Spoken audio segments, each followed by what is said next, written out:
ബഹുമാനപ്പെട്ട സുജായി അല്ലാഹു ദർജ വർദ്ധിപ്പിക്കട്ടെ.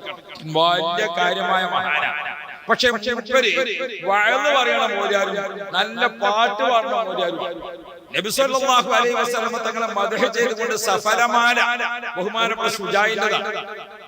സുജായി ഉണ്ടാക്കിയ ഒട്ടേറെ ബൈത്തുകൾ, നല്ല രസമുള്ള പാട്ടുകൾ, അറബി ഭാഷക്ക് നല്ല സംഭാവന ചെയ്തിട്ടുണ്ട്. ഒരു വാക്ക് അറബിയിൽ പറയാം, അതിന്റെ അർത്ഥം മലയാളം, എന്നിട്ട് അത് പാട്ടാക്കി നല്ല രസമുള്ള പാട്ടാണ്.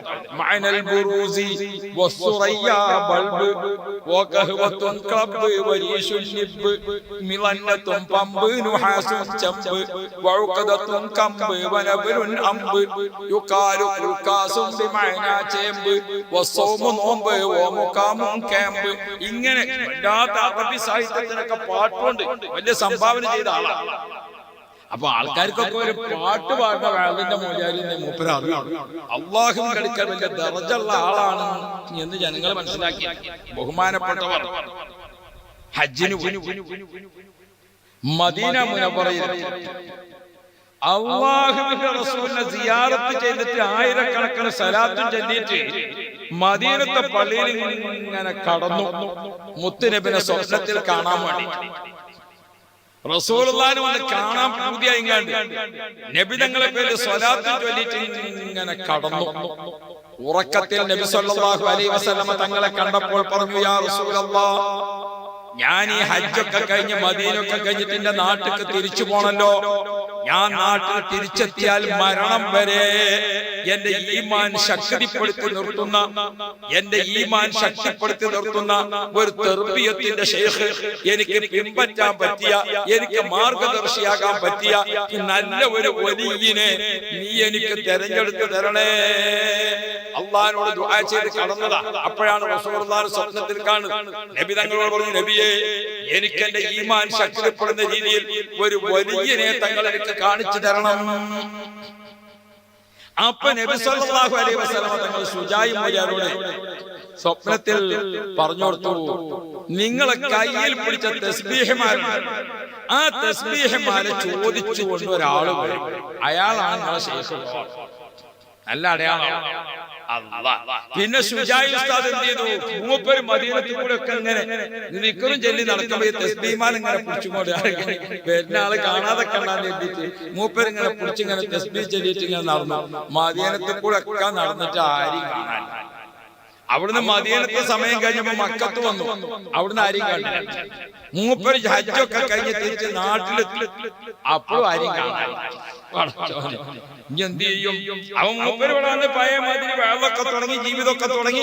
അങ്ങനെ ഹജ്ജൊക്കെ കഴിഞ്ഞ് വന്നുകാണ്ട് പഴയ പോലെ തന്നെ ഇങ്ങനെ. അപ്പൊ മൂപ്പര് വീട് ഇങ്ങനെ റോഡിന്റെ അവിടുന്ന് ഉള്ളിലേക്ക് കുറച്ചാണ് പോകണം.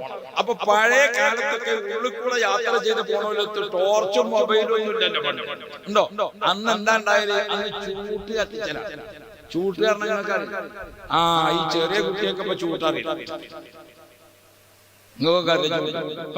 തെങ്ങിന്റെ പോലെ അതിനെടുത്തിട്ട് രണ്ട് കെട്ട് കെട്ടിയിട്ടില്ലേ, ആയിമാരെ കത്തിച്ചിട്ട് മിന്നിരുന്ന ഒരു പോക്ക്. പണ്ടത്തെ കാലത്ത് വഴത്തിന്റെ മോര്യാര് മുന്നിൽ വരുമ്പോ എന്ത് ചെയ്യും? ഒരാളെ കാശിലേറ്റ് തരി വെച്ചിട്ട് മുന്നിൽ നടക്കും. വയലിന് വരുന്ന ആൾക്കാരിങ്ങനെ എല്ലാ വീടുകളിലും ചൂട്ടും കത്തിച്ചിട്ട് ഇങ്ങനെ വേണ്ട. അപ്പൊ അവിടെ അങ്ങാടിയിൽ ചെറിയ കച്ചവടം, ചെറിയൊരു അങ്ങാടിയിലെ കച്ചവടം. ആരാ? ഒരു ചൂട്ടും കച്ചവടം ചെയ്യുന്ന കാക്കിയാക്കി, ചൂട്ട് കച്ചവടം ചെയ്യുന്നത്. മൂപ്പർ ഒരു ദിവസം രാത്രി ഒരു വൈക്ക് പോയിട്ട് സുജായി മോചാരി ഒരു വൈക്ക് പോയി രാത്രി തിരിച്ചെത്തിട്ട് പെരേക്ക് പോകാൻ നോക്കുമ്പോ വെളിച്ചല്ല. അപ്പൊ ഈ ചൂട്ട് വെക്കണ കച്ചവടക്കാരന്റെ എത്തിയെന്നാണ് പറഞ്ഞു, പിന്നെ ഒരു ചൂട്ട് വേണല്ലോ, എനിക്കാണ് കുടിക്ക് പോകാൻ വെളിച്ചല്ലോ, ഒരു ചൂട്ട് തരുന്നല്ലോ. അപ്പൊ ഈ കച്ചവടക്കാരൻ പറഞ്ഞു, ചൂട്ട് പിന്നെ തരാം, നിങ്ങൾ ആ തസ്ബീഹ്മാല എങ്ങനെ ചൂട്ട് പിന്നെ തരാം, നിങ്ങൾ ആ തസ്ബീഹ്മാല തന്നു. അപ്പൊ സുജായി മോചാര് പറഞ്ഞു, ഇത് അനക്ക് തരാനുള്ളതല്ല, ഇത് കുറച്ച് കാര്യപ്പെട്ട മാലയാണ്, ഇത് മാത്രമധികം ദിക്ർ ചെല്ലിയ മാലയാണ്, ഇത് ചോദിച്ചിട്ട് ഉത്തരവാദപ്പെട്ട ഒരാള് വരും, അപ്പൊ ഓനിക്ക് കൊടുക്കാനുള്ളതാണ്, ഇത് അനക്ക് തരാനുള്ളതല്ല. അപ്പൊ കച്ചവടക്കാരൻ പറഞ്ഞു, അങ്ങനത്തെ മാല എനിക്ക് വേണ്ട, അല്ലാഹുവിന്റെ റസൂൽ ഏൽപ്പിച്ച മാല ഉണ്ടല്ലോ അതിന് തന്നോളൂ. അള്ളാഹുവിന്റെ റസൂൽ ചോദിച്ചോൽക്ക് കൊടുക്കണം എന്ന് പറഞ്ഞ മാലല്ലേ, അതിന് തന്നില്ല. അപ്പോഴാണ് ഈ ചൂട്ട് കച്ചവടക്കാരൻ അള്ളാന്റെ അടുത്ത് ഇത്ര വലിയ മഹാനാണ് എന്ന് ബോധ്യപ്പെടുന്നത്. സുബ്ഹാനല്ലാഹ്. അപ്പോഴാണ് സുജായി മോലാരി ഇത്ര വലിയ മഹാനാണ് എന്ന് ഇയാൾക്ക് ബോധ്യപ്പെടുന്നത്. പ്രിയപ്പെട്ട സഹോദരങ്ങളെ, മുഅ്മിനീങ്ങളുടെ കൂട്ടത്തിൽ നല്ല കൽബുള്ള ആളുകളുണ്ട്. അവരെ പറ്റി നമ്മൾ മനസ്സിലാക്കുന്ന മാതിരിയല്ല. ഈമാനുള്ള ആളുകൾ അല്ലാഹുവിനെ കൊണ്ട് അടുക്കുകയാണോ, അല്ലാഹു സുബ്ഹാനഹു വ തആല കാവൽ നൽകുമെന്ന കാര്യത്തിൽ തർക്കമില്ല. ദുആക്ക് ഉത്തരം കിട്ടുമെന്ന കാര്യത്തിൽ തർക്കമില്ല. ആളുകൾ അല്ലാഹുവിനെ ഭയപ്പെട്ടുകൊണ്ട് ജീവിക്കുന്നവർ ഇന്നും എത്രയോ ജീവിച്ചിരിപ്പുണ്ട്. ഹറാമായ ഒരു ഭക്ഷണം കഴിക്കാതെ, ഹറാമായ ഒരു വെള്ളം കുടിക്കാതെ, ആരെപ്പറ്റിയും ഗീബത്തിന് വിമത്ത് പറയാതെ, ആരെപ്പറ്റിയും ആക്ഷേപം പറയാതെ അല്ലാഹുവിനെ മാത്രം ഭയപ്പെട്ടുകൊണ്ട് ജീവിക്കുന്ന എത്രയെത്ര മുഅ്മിനുകളുണ്ട്, എത്രയെത്ര മഹാന്മാരുണ്ട്. നമ്മൾ അവരെ മനസ്സിലാക്കാൻ സാധിച്ചിട്ടില്ല. അവര് അത്ര വലിയ മഹാന്മാരാണെന്ന കാര്യം അവര് തന്നെയും ആരോടും പ്രഖ്യാപിക്കുന്നുമില്ല.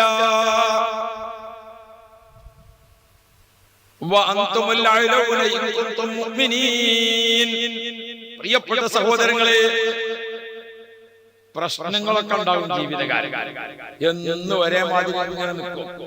മനുഷ്യന്മാരിങ്ങനെ ചിരിച്ചുകൊണ്ട് നിൽക്കും. എപ്പോഴും എണ്ണക്കാർക്ക് വെട്ടേണ്ട മാതിരി. ചിരിയുള്ള സമയം ഉണ്ടാവും, ദുഃഖമുള്ള സമയം ഉണ്ടാവും, ദേഷ്യമുള്ള സമയം ഉണ്ടാവും, പല അവസ്ഥയും മനുഷ്യനുണ്ടാവും. വിശപ്പുള്ള സമയം ഉണ്ടാവും, ദാഹമുള്ള സമയം ഉണ്ടാവും. എല്ലാ അവസരവും വരും. അല്ലാഹുവിൽ നിന്നാണ് ഇതിന്റെ ഒക്കെ തീരുമാനം എന്നതിൽ നമ്മളെ കൽബ് ഉറച്ചിരിക്കണം. നമ്മളിപ്പോ സൗദി കൂടെ ഒക്കെ പോയി കുറെ പൈസ ഉണ്ടാക്കിയ അങ്ങനെയാണ് നമ്മളെ നാട്ടിലെ മുനാരുള്ള പള്ളികൾ, കുബ്ബുള്ള മക്കാമ്. ഗൾഫിലെ കുട്ടികൾ വരുന്നതിന് മുമ്പ് ഇവിടെ ഏത് ടെറസ് ബിൽഡിങ്ങിന്റെ ഇവിടെ ഗവൺമെന്റ് പലതും മാറി മാറി ഭരിച്ചിരിക്കണം. അതൊക്കെ ശരി തന്നെയാണ്. ഗൾഫിക്ക് കുട്ടികളാണ് പോയി, അറേബ്യൻ ഗൾഫിൽ.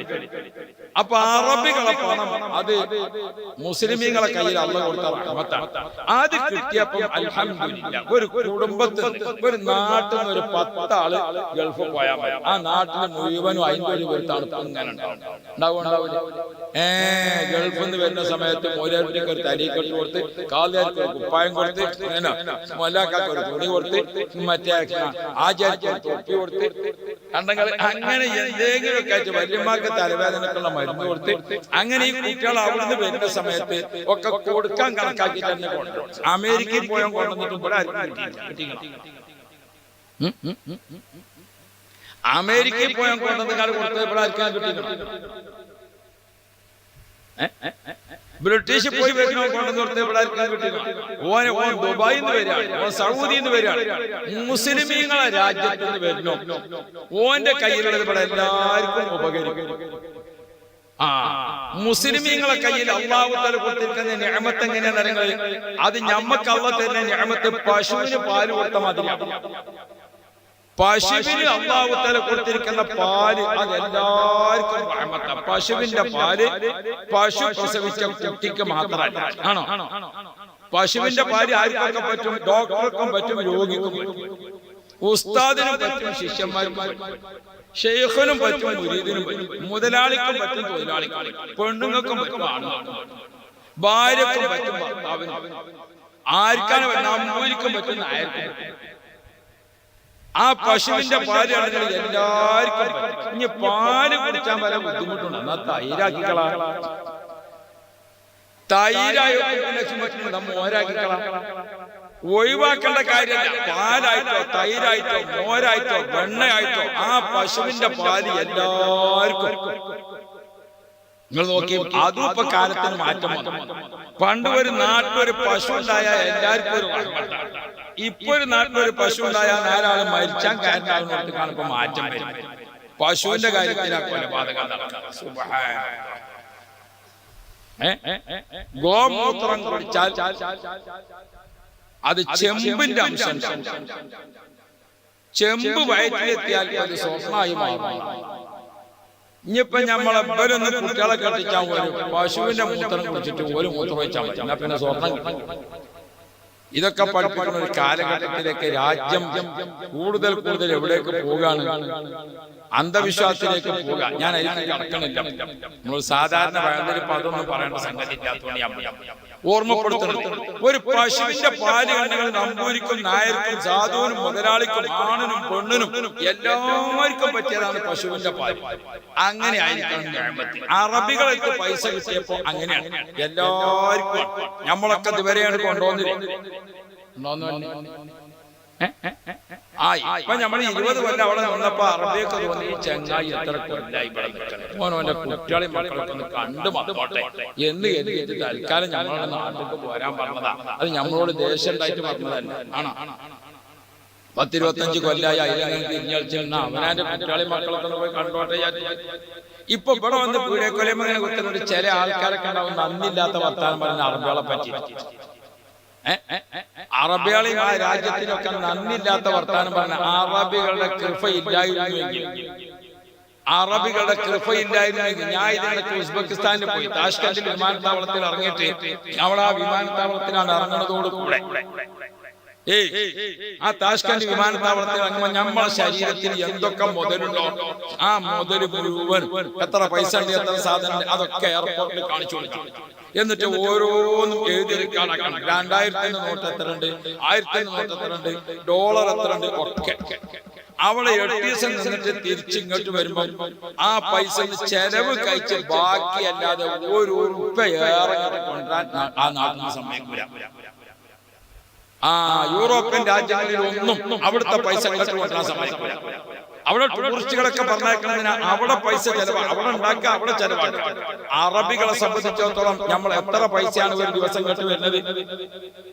ബാങ്കിൽ കൂടെ വരുന്നതിന്റെ പുറമെ മോങ്കം ബൈക്ക് എത്ര വരുന്നുണ്ട് അതിപ്പോ നിങ്ങൾക്ക് അറിയില്ല. എന്നിട്ട് അറബികൾ ആ പൈസ അവിടെ കിട്ടി വെക്കുമ്പോ അതുകൊണ്ടല്ലേ റഹ്മത്തുണ്ടായത്. ഇപ്പോ പണ്ട് അറബ് രാജ്യത്ത് പ്രഖ്യാപിച്ചത് അതിന്റെ ശേഷം പിന്നെ ശരിയായി നിതാക്കാത്താണ് പ്രഖ്യാപിച്ച ശേഷം പിന്നെ 10 ഏക്കർ ഭൂമിന്റെ കച്ചവടം നടന്നു. അതാണ് പ്രഖ്യാപിക്കുന്നത് വരെ ഒരു കച്ചവടം അഡ്വാൻസ് കൊടുത്ത് ആ വളവ് കഴിയുമ്പോഴത്തിന് വേറൊരു കച്ചവടം നടന്നു. ആ വളവെന്നാണ് കഴിയുമ്പോഴത്തിന് മറ്റേ കച്ചവടം നടന്നത്. അങ്ങനെയാണ് കച്ചവടം. ഇപ്പൊ എവിടെ പോയി? പടച്ചോനെ, കച്ചവടത്തിൽ ചിലരൊക്കെ സമ്പാദിച്ചു, ചിലരൊക്കെ വലിയ വലിയ ഭൂമി വാങ്ങിയിട്ടിട്ട് പല മുതലാളിമാരും പൈസ സ്വത്തായിട്ട് കിടക്കാണ്. പണം അള്ളാഹു ഒരു കരകയറ്റത്തെ കുറച്ച് നമ്മൾ നേരെ കളിക്കും ചെയ്തു. എല്ലാരും കച്ചവടക്കാരില്ലേ? ആ ഗൾഫിന്റെ പൈസ നിന്നപ്പോ നിന്നല്ലോ. പ്രിയപ്പെട്ട മുഅ്മിനുകളെ, ഗൾഫ് രാജ്യത്തെ റഹ്മത്തിന്റെ പണം ഇവിടെ ഇങ്ങനെ കിട്ടിയപ്പോൾ എല്ലാവരുടെ കയ്യിലുമായി, എല്ലാ പെരിയിലുമായി റഹ്മത്ത് കിട്ടി. എന്നാൽ ഇത് എന്നും നിലനിൽക്കുമെന്ന് കരുതിയോ? എല്ലാ കാലത്തും ഒരേപോലെ നിലനിൽക്കുമെന്ന് കരുതിയോ? പ്രിയപ്പെട്ട മുഅ്മിനുകളെ, ആ സന്തോഷം അല്ലാഹു തന്നതാണ്. കുറച്ച് സമയത്തൊരു പ്രയാസം വന്നാൽ അതും അല്ലാഹു തന്നതാണ്.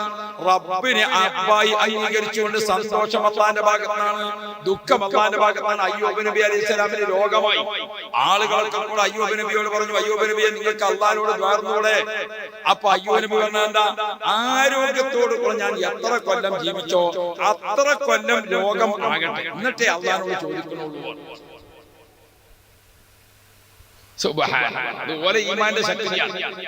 അതുകൊണ്ട് മുഅ്മിനുകളെ, മനുഷ്യന്റെ ജീവിതത്തിൽ എല്ലാ സന്തോഷങ്ങളും ദുഃഖങ്ങളും പ്രതിസന്ധികളും പ്രയാസങ്ങളും ഒക്കെ ഉണ്ടാകും.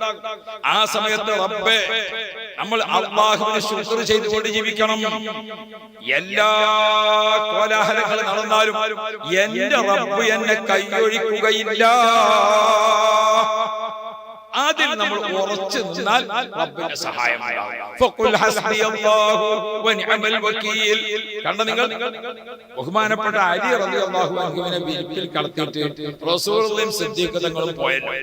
സമുദ്രനിരപ്പിൽ നിന്ന് 1700 അടി ഉയരത്തിലാണ് സൗർ മല.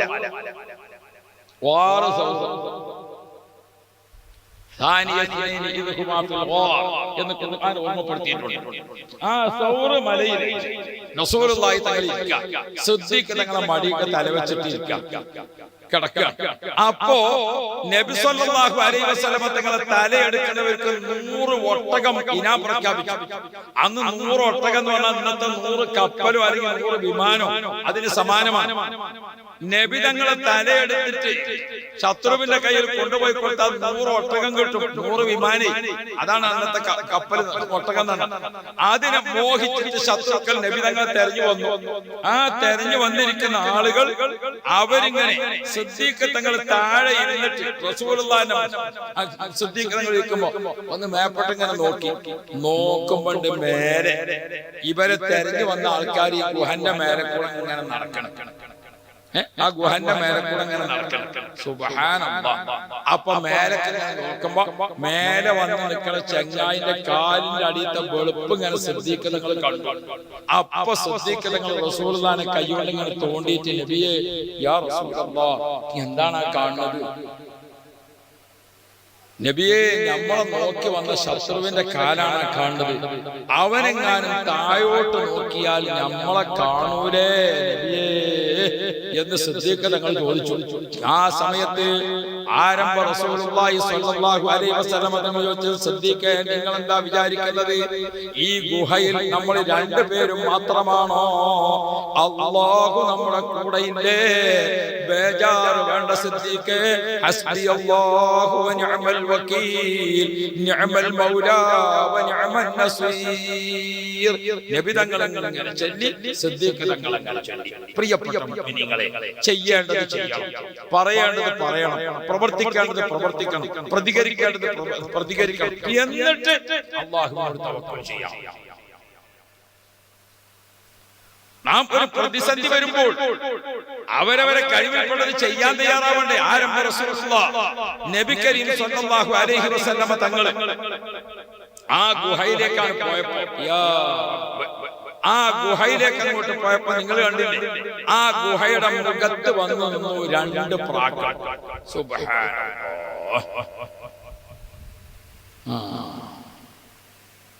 ഇത് മുന്നിലുള്ളവർക്ക് മാത്രമുള്ള മക്കളെ നബിനെ ബാക്കിൽ നിന്ന് കൊടുത്തുകൊടുന്നില്ല. ഏതായാലും മുന്നിലേക്ക് വന്നില്ല. ബാക്കിൽ നിന്ന് കൊടുത്താലേ നമ്മൾ യാസീൻ ഓതിക്കണോ ഇത് നമ്മളിങ്ങനെ നോക്കണം. എല്ലാവരും എരുത്തെത്തുമ്പോ തീർന്നാലും നോമ്പ് എന്നെ വരെ പിന്നെ നോക്കണം. അപ്പോ നിങ്ങളേതായാലും വാങ്ങി കുടിച്ചിട്ട് എന്റെ അടുത്തേക്ക് അല്ലാഹു തആല ഖൈർ തരട്ടെ. നബി സല്ലല്ലാഹു അലൈഹി വസല്ലം തങ്ങൾ ആ ഗുഹയിലാണ് കയറിയത്. സിദ്ദീഖ് തങ്ങൾ ആദ്യം കയറി. ആ സംഭവം നിങ്ങൾക്ക് അറിയാം. നബി തങ്ങളും സിദ്ദീഖ് റളിയല്ലാഹു അൻഹു ആ ഗുഹയിലാണ് കയറിയോടുമ്പോൾ 2 പ്രാക്കൾ പറന്നു വന്നു. 2 പ്രാവ് എവിടെ നിന്നോ പറന്നു വന്നിട്ട് ആ ഗുഹന്റെ മുഖത്ത് ഇങ്ങനെ والصدق في الغار والصديق لم يرما وهم يقولون ما في الغار من أرمي ظنوا الحمام وظنوا العنكبوت على خير الخلائق لم تنسج ولم تحمي مولاي.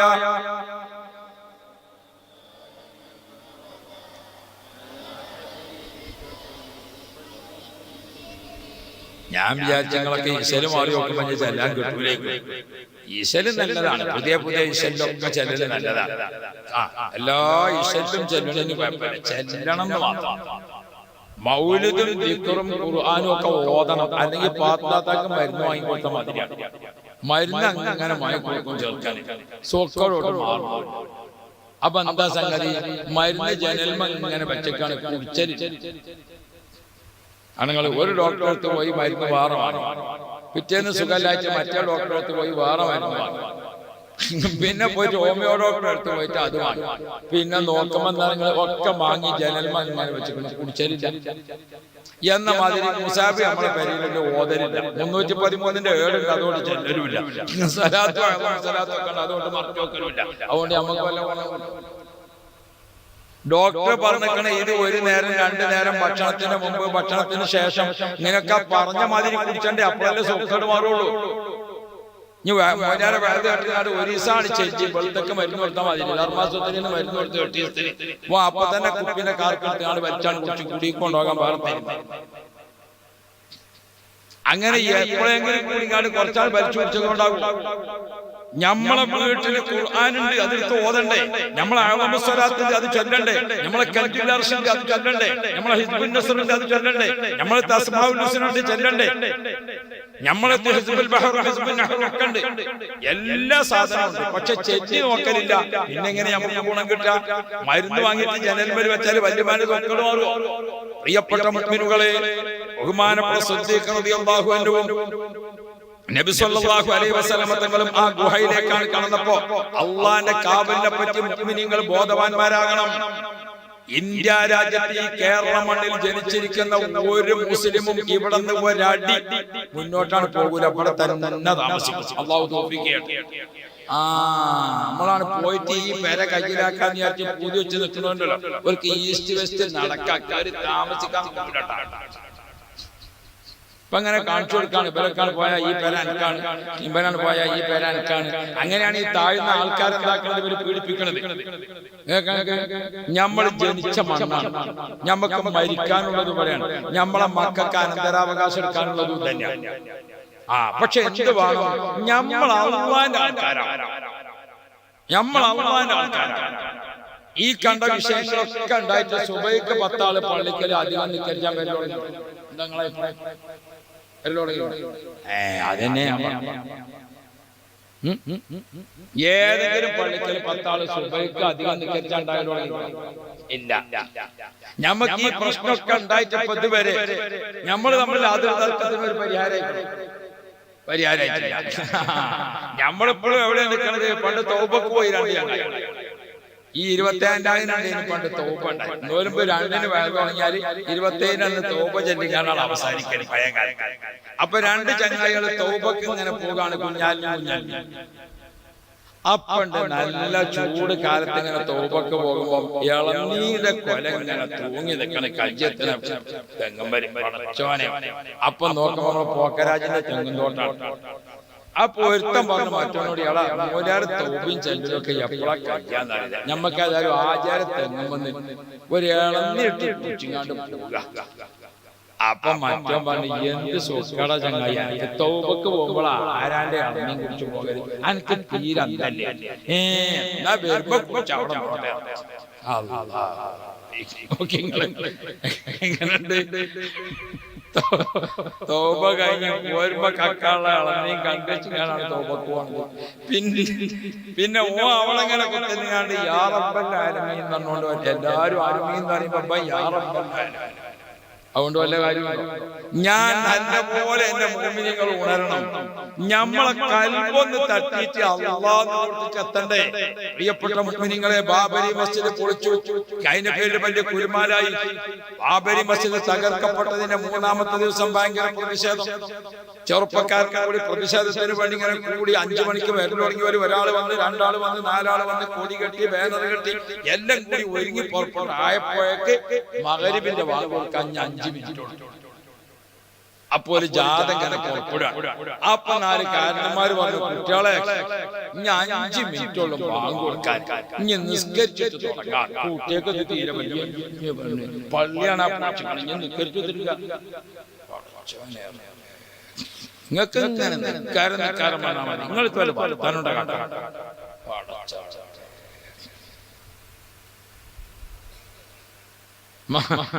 മഗ്‌രിബിൽ ഖളാക്കിയിട്ടാണ് പള്ളി സംരക്ഷിക്കുന്ന പ്രകടനം പോണം. ഈ രൂപത്തിൽ പടച്ചോൻ നമ്മളെ കാക്കാന്ന് വിചാരിച്ചു. റബ്ബ് സുബ്ഹാനഹു വ തആലയുടെ കാവലി നമ്മളാരും വിചാരിച്ച മാതിരിയാവൂല. അല്ലാഹുവിന്റെ അടുത്ത് ജുനൂദല്ലം തറവ, നിങ്ങൾ കാണാത്ത പട്ടാളക്കാർ അല്ലാഹുവിന്റെ അടുത്തുണ്ട്. നിങ്ങൾ കാണാത്ത പട്ടാളം അല്ലാഹുവിന്റെ അടുത്തുണ്ട്. ഇപ്പൊ നിങ്ങൾ നോക്ക്, ചൈനയിൽ നിന്ന് പുറപ്പെട്ട ഒരു രോഗമാണ്, കൊറോണ രോഗം. ചൈനയിൽ ആയിരക്കണക്കിന് ജനങ്ങളുണ്ട്. ചൈനക്കാരുടെ കണ്ടുപിടുത്തം നമ്മുടെ നാട്ടുകാർക്കും എല്ലാ ലോകത്തിനും വലിയ സന്തോഷമാണ്. അവിടെ ആയിരക്കണക്കിന് മുസ്ലിമീങ്ങളുണ്ട്. ആ രാജ്യത്തിന് രോഗം അല്ലാഹു ശിഫാക്കി കൊടുക്കണം. അതിൽ നമുക്ക് യാതൊരു തർക്കമല്ല. പക്ഷേ മുസ്ലിം പെൺകുട്ടികൾ മുഖം മറച്ചിട്ട് നടക്കുമ്പോൾ അത് പർദ്ദ ധരിക്കാൻ പാടില്ല എന്നാണ്. അല്ലേ? അള്ളാന്റെ പട്ടാളം ഇറങ്ങി നോക്കുമ്പോ ആണും പെണ്ണും പർദ്ദയും അതിന്റെ അപ്പുറത്തും മുഖം മറച്ചിട്ടും മതിയാകണില്ല. മറക്കാത്ത വല്ലതും ഉണ്ട്? ഡോക്ടറും എഞ്ചിനീയറും അല്ലാത്തവനും വിമാനത്തിൽക്കാരനും വൈമാനികനും ഒക്കെ എല്ലാരും പറഞ്ഞു.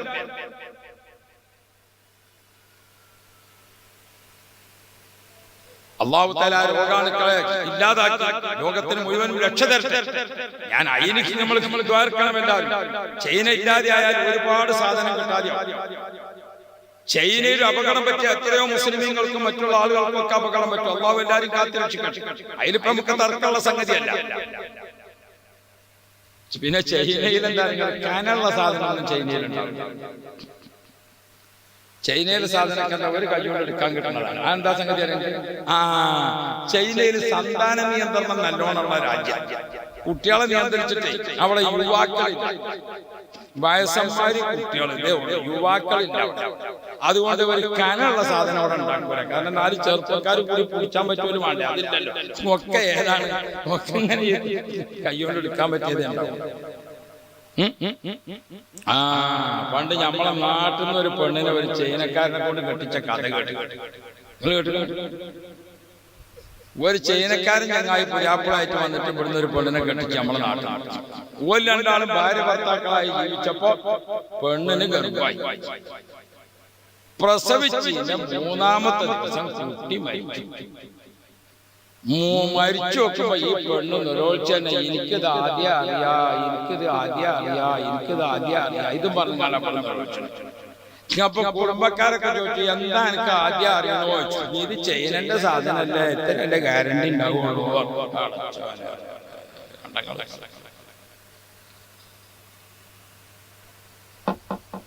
ഞാൻ ബുഖാരിയിലുണ്ടോ ഞാൻ ഇങ്ങനെ അന്തം പെട്ടിരിക്കാനുള്ള ഒരു മാമാന്റെ ഹദീസ് പറഞ്ഞു. ഇജൊന്ന് വേഗം കൊടുത്തിങ്ങാണ്ട് പോകുന്നു. ആയിക്കോട്ടെ, ഞാനിപ്പോ എന്റെ ആദായത്തിനൊന്ന് കുറിച്ച് തന്നെ ഈ കുട്ടിയൊക്കെ കൊടുത്തു. നിങ്ങളോട് ഞാൻ അപ്പൊ പറഞ്ഞു ബാക്ക് പോയിരുന്നോ, ഇന്ന് ആദ്യം കിട്ടും നിങ്ങൾക്ക്.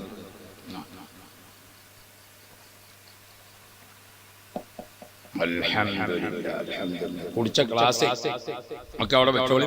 ഈ കൊടുത്ത ആൾക്കാരുടെ ആ ക്ലാസ് തിരിച്ചു വാങ്ങാം, അല്ലെങ്കിൽ വേറെ ആളെ വാങ്ങാനും. നമുക്കൊരു സാധനം കുടിച്ച അപ്പ വലിച്ചെടുത്തു. അത് ഇനി ഇവിടുന്ന് അങ്ങോട്ട് പാടില്ല.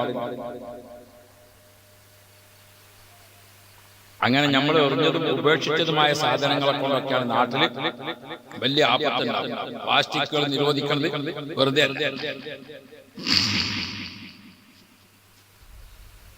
ഡിസ്പോസിബിൾ ഗ്ലാസ് ഒക്കെ അങ്ങനെ കുടിച്ച ഗ്ലാസ് അവിടെ കഴിഞ്ഞ പച്ചോളി ഒരു വാങ്ങാൻ വരും കേട്ടോ. അപ്പോ ഞാൻ ഓർമ്മപ്പെടുത്തുന്നത്, നബി സല്ലല്ലാഹു അലൈഹി വസല്ലമ തങ്ങളും സിദ്ദീഖ് തങ്ങളും ആ ഗുഹയിലേക്കാണ് കയറിയപ്പോൾ കാവലിൽ നിന്നതാരാ? 2 പക്ഷികളാണ്. ഓക്കെ, നിങ്ങൾ 2 മാടപ്രാക്കൾ എവിടെ നിന്നോ പറന്നു വന്നു. ആ പറന്നു വന്ന പക്ഷികൾ ഇന്നും അതിന്റെ അനന്തരാവകാശികളെ മക്കത്ത് പോയാൽ കാണാം. മക്കത്തും മദീനത്തും പോയാൽ മനുഷ്യന്മാരെ കഴിച്ചാൽ പിന്നെ ഏറ്റവും കൂടുതൽ കാണുന്ന പ്രാവിനാണ് കാണുന്നത്. എങ്ങനെയാ പ്രാവിനെ കാണുന്നത്? നിങ്ങൾ കണ്ടിട്ടുള്ള പ്രാവിനെ? ആ പ്രാവിനെ ഒന്ന് ശ്രദ്ധിച്ചു നോക്കണി. ആ പ്രാക്കൾ എങ്ങനെയാണ്? ഏതാ പ്രാവിനെ കാണാൻ? ഒന്ന് വലഭാഗത്തേക്ക് നോക്കും, ഒന്ന് ഇടഭാഗത്തേക്ക് നോക്കും, ഒന്ന് മുന്നിൽ നോക്കും. ഇങ്ങനെ ഉണ്ടാവും. എന്താ കാരണം? റസൂൽ സ്വല്ലല്ലാഹു അലൈഹി വസല്ലമ തങ്ങൾ ഇരിക്കുന്ന ഗുഹാമുഖത്ത് 2 മാടപ്രാക്കൾ വന്ന് കാവലിരുന്നു. ആ 2 പ്രാക്കൾ തീരുമാനിച്ചു, നമുക്ക് മുത്തനബിക്ക് കാവൽ നിൽക്കാം. ആ കാവൽ നിൽക്കുന്ന പ്രാക്കൾ ഒന്നിങ്ങോട്ട് നോക്കും, ഇവിടുന്ന് ആരെങ്കിലും വരുന്നുണ്ടോ? ഒന്നിങ്ങോട്ട് നോക്കും, ഇവിടുന്ന് ആരെങ്കിലും വരുന്നുണ്ടോ? അപ്പോൾ ഇവിടേക്ക് നോക്കും, റസൂലുള്ളാഹിക്ക് വല്ല ക്ഷീണം വരുന്നുണ്ടോ? അങ്ങനെയാണ് ആ മാടപ്രാക്കൾ 3 രാത്രിയും 3 പകലും നബി സല്ലല്ലാഹു അലൈഹി വസല്ലമ തങ്ങൾക്ക് കാവലിരുന്നുകൊണ്ട് വന്നുൽ ഹമാമ വല്ലൽ അൻകബൂത അലാ ഖൈറിൽ ഖലായിഖ ലം തുൻസജ് വലം തഹമി. അല്ലാഹുവിന്റെ റസൂൽ ഇരിക്കുന്ന ഗുഹാമുഖത്ത് 2 മാടപ്രാക്കൾ വന്നിട്ട് ആ 2 പ്രാക്കൾ 3 രാത്രിയും 3 പകലും ആ 2 പ്രാക്കളും ഒരു കണ്ണ് ചിമ്മിയിട്ടില്ല. അവര് വെള്ളം കുടിച്ചിട്ടില്ല, അവര് ഭക്ഷണം കഴിച്ചിട്ടില്ല. അല്ലാഹുവിന്റെ റസൂലിന് കാവലായിട്ട് 2 പ്രാക്കളും ഒരേ ഇരിപ്പിരുന്നു. അവര് പറന്ന് വന്നിട്ട് കാല് കുത്തിയിട്ട് അവിടെ നിന്നതാണ്. അതേ നിപ്പ് ഒരു പട്ടാളക്കാരൻ അങ്ങനെ നിൽക്കാൻ കഴിയില്ല, ഒരു കരസേനാ മേധാവിക്കും അങ്ങനെ നിൽക്കാൻ കഴിയില്ല, ഒരു നാവികസേനക്കാരനും അങ്ങനെ നിൽക്കാൻ കഴിയില്ല. പ്രിയപ്പെട്ട സഹോദരന്മാരെ, ഞാൻ പക്ഷി പറന്ന് വന്നിട്ട് കാല് കുത്തി അവിടെ നിന്നിട്ട് ഒരൊറ്റ നിപ്പ്, പിന്നെ കാലനക്കിയിട്ടില്ല. ആ രണ്ട് പക്ഷികളും 3 രാത്രിയും 3 പകലും വെള്ളം കുടിച്ചില്ല, ഭക്ഷണം കഴിച്ചില്ല, അവര് ഉറങ്ങിയില്ല. അല്ലാഹുവിന്റെ റസൂലിന് കാവലിരുന്നു. ആ ഗുഹയുടെ ചുറ്റുഭാഗത്തുള്ള ശത്രുക്കൾ ഇങ്ങനെ വന്നു. ശത്രുക്കൾ വരുമ്പോൾ 2 പ്രാക്കൾ അവിടെ ഇങ്ങനെ അടയിരിക്കുന്നുണ്ട്. അത് കണ്ടപ്പോ ആൾക്കാർ പറഞ്ഞു, ഇതിന്റെ ഉള്ളിൽ ആളുണ്ടെങ്കിൽ ഇവിടെ ഈ പ്രാക്കൾ ഉണ്ടാകൂല. ആളുകൾ തിരിച്ചുപോയി. അപ്പോഴാണ് ഒരു ചിരന്തി വന്നിട്ട് ഇങ്ങനെ വല കെട്ടുന്നത്. ആ ചിരന്തി വല ഇങ്ങനെ കണ്ടിട്ട് ആൾക്കാർ ഉറപ്പിച്ചു, എന്തായാലും ഇവിടെ ഉണ്ടാവൂല. ഓ പ്രിയപ്പെട്ട മുഅ്മിനീങ്ങളെ, ഒരു ചിരന്തിയുടെ വല കൊണ്ടും 2 മാടപ്രാക്കളെ കൊണ്ടും അല്ലാഹുവിന്റെ റസൂലിനും സിദ്ദീഖുകൾക്കും കാവൽ നിർത്തിയവനാണ് അല്ലാഹ്. റദീനാ ബില്ലാഹി റബ്ബാ, അല്ലാഹുവിനെ റബ്ബായി അംഗീകരിച്ചോ. ഒരു മോദിയും ഒരു ഷായും ആര് വന്നിട്ടും കാര്യമില്ല. നമ്മൾ മുസൽമാനാണോ, റബ്ബിന്റെ കാവൽ നമുക്ക് കിട്ടാതിരിക്കൂല. പക്ഷേ നമ്മൾ ഇസ്ലാമിന്റെ ആളുകളാവണം. പ്രിയപ്പെട്ട മുഅ്മിനീങ്ങളെ, നമ്മൾ റബ്ബിനെ അംഗീകരിക്കുന്നവരാവണം. സുബഹി നിസ്കരിക്കാതെ കൂർക്കം വലിച്ചിട്ട് ഉറങ്ങുക, എന്നിട്ട് 8:30 മണിക്ക് നീച്ചിട്ട് ഇങ്ങനെ സുബ്ഹാന ജല്ല ജലാലുഹു നമ്മളെ കാവൽ അല്ലാഹു ഏറ്റെടുത്തിട്ടുണ്ടോ? പ്രിയപ്പെട്ട മുഅ്മിനീങ്ങളെ, സ്വാതന്ത്ര്യ സമരത്തെ പറ്റി പറഞ്ഞുകൊണ്ട് ആലിം മുസ്ലിയാരെ കുറിച്ച് പറയാത്തവരാരാ? ആലിം മുസ്ലിയാരെ കുറിച്ച് ആരാണ് ആലിം മുസ്ലിയാർ? സ്വാതന്ത്ര്യ സമരത്തിൽ പങ്കാളിയായിരിക്കുന്ന ആലിം മുസ്ലിയാർ മുത്തഖിയായ ഒരു പണ്ഡിതനാണ്, നല്ലൊരു മുദരിസാണ്, നല്ല തഖ്വയുള്ള മഹാനാണ്, ഒരൊറ്റ ദിവസവും തഹജ്ജുദ് നിസ്കാരം ഉപേക്ഷിക്കാത്ത മഹാനാണ്. ബ്രിട്ടീഷ് പട്ടാളക്കാർക്കെതിരെ യുദ്ധം ചെയ്യേണ്ട സാഹചര്യം വന്നപ്പോൾ ബഹുമാനപ്പെട്ട ആലിം മുസ്ലിയാർ രാത്രി എഴുന്നേറ്റ് ഒന്നുകൊടുത്തിട്ട് സുജൂദിൽ കിടന്നിട്ട് പടച്ച റബ്ബിനോട്, റബ്ബേ, ഈ ഉമ്മത്തിന്റെ രക്ഷയ്ക്ക് വേണ്ടി ഞാൻ എന്ത് ചെയ്യണമെന്ന് എന്റെ മനസ്സിൽ എനിക്ക് തോന്നിപ്പിച്ചു തരണമെന്ന് ദിവസങ്ങളോളം സുജൂദിൽ കിടന്ന് കരഞ്ഞിട്ടാണ് ആലിം മുസ്ലിയാർ സമരത്തിന് പോയത്.